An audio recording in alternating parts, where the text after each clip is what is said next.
I've been thinking and thinking and thinking about how I'm going to start off this intro by jabbing a joke at Jeff Goldblum, and it has not proven to be easy.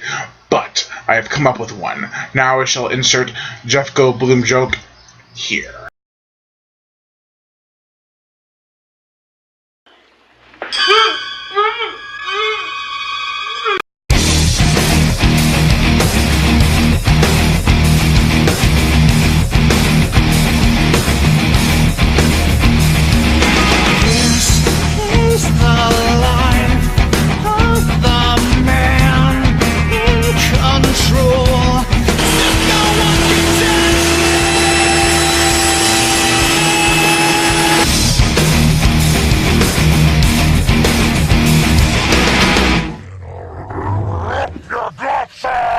The Fly. Now, The Fly is an awesome remake of a 1950s film. Now, you're probably wondering why I haven't been reviewing all the 50s originals, such as The Fly, or The Thing from Another World, or The Blob, which, yes, I will be getting into The Blob.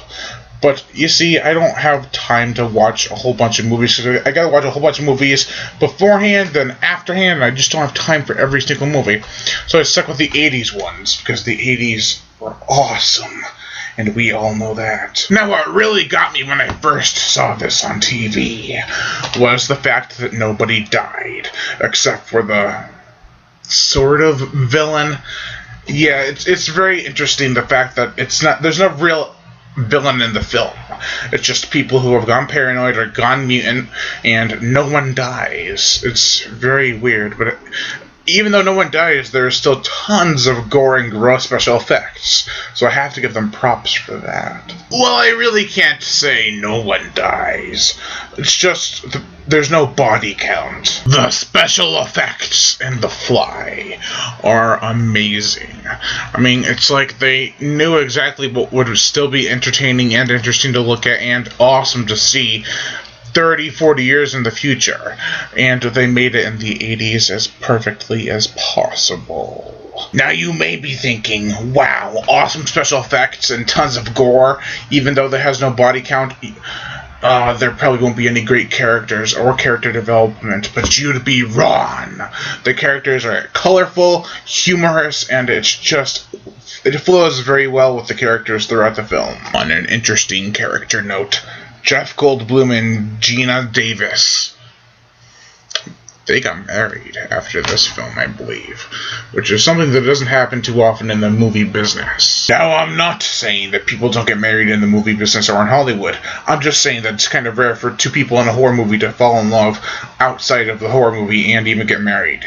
It's not that common. Now I've got to mention the soundtrack by Howard Shore. It is amazing. It feels so big and grand, and then it has that soft, soothing, and then it goes big and grand, then soft and soothing. It's like a perfect soundtrack for this kind of film. It reminded me a lot of It's Alive's soundtrack, for some strange reason.